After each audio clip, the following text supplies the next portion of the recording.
Public education, controlling the future. I'm going to present to you a series now on public education and its Christian counterpart. Public education, in my estimation, is one of the main contributors to our current crisis in America.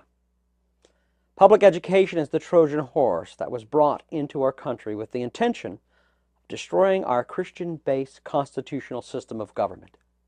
Therefore, I am not for limiting the federal control of education.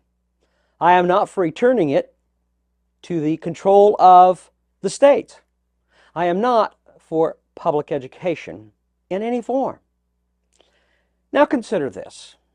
There are 55.5 million students in public education this year, and we are paying on average somewhere between $10,000 and $12,000 on average per student. That is a grand total of around $600 billion per year, and it's growing. Over $500 billion.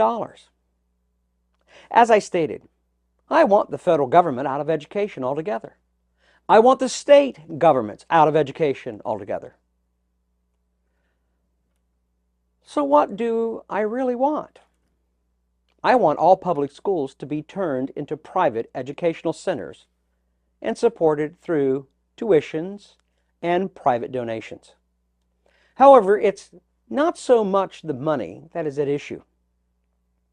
Though we are just throwing good money after bad education, and as long as there are teacher unions, we will never see trends continued that will improve our educational systems, but rather the trend will be to continue dumbing down our children until they are completely functional illiterates, if they have not already achieved that to a great extent. You know, the real issue in public education is control. The Greek philosopher offered the idea that if you would give him your children by age 2 and allow the state to educate him in what he would have called the state university, then he could give you the state's future. He could create any type of state that you would want. So where did we get this idea for public education? Well, the concept of the common school, or what became known as the public educational system in America, was really promoted heavily by a man named Horace Mann. Horace Mann was a Unitarian. He's considered the father of public education in America and was fascinated by German educational trends. In 1818, John Griscom gave a favorable report of Prussian education. English translations were made of French philosopher Victor Cousin's work, Report on the State of Public Education in Prussia. Horace Mann had a vigorous interest in German education as a result. In 1843, Mann traveled to Germany to investigate how the educational process worked. Upon his return to the United States, he lobbied heavily to have the Prussian model adopted. Mann convinced his fellow modernizers to legislate tax-supported elementary public education in their states.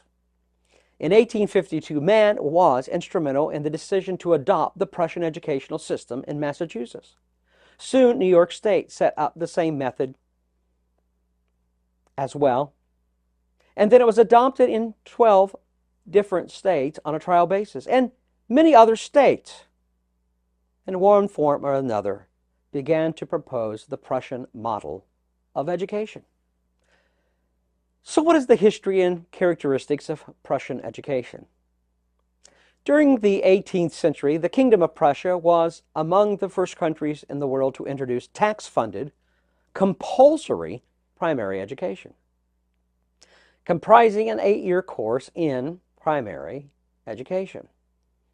It was designed to provide not only the skills needed in an early industrialized world, but also a strict education in ethics, duty, discipline, and obedience, seeking to replace the controlling functions of the local aristocracy, the Prussian court attempted to instill social obedience in the citizens through indoctrination. Every individual had to be convinced in the core of his being that one, the king was just, two, his decisions were always right, and three, the need for obedience by the citizen was paramount. The purpose of the system was to instill loyalty to the crown and to train young men for the military and the bureaucracy. The German philosophers Johann Gottlieb Fichte, a key influence on the system, said, if you want to influence the student at all, you must do more than merely talk to him. You must fashion him, and fashion him in such a way that he simply cannot otherwise think than what you wish him to will. This concept is psychosocial manipulation of students. We only need to control them. We do not have to educate them beyond the basics for performing jobs except at their level. Thus, we have the idea of vocational engineering of the student at the primary level. A series of edicts were made clear for the first time that education was a task of the state. This evolution finally culminated in 1763 when Frederick II made schooling compulsory for all children between ages 5 and 13. Our nation adopted this principle under the guise of compulsory education. Well, until they were sued for failing to educate the children. It has since been changed to compulsory attendance. That means the child doesn't have to learn anything, but he does have to attend and be under the influence of the state teachers. The civil magistrate sought to replace in Prussia local control over schooling with a centralized, uniform system administered by the state. All schools and universities were made institutions of the state. Does this principle sound familiar? At one time, all education was controlled at the local level or in home schools.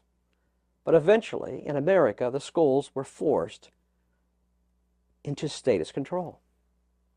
Oh yes, we're allowed to have private schools and Christian schools and home schools.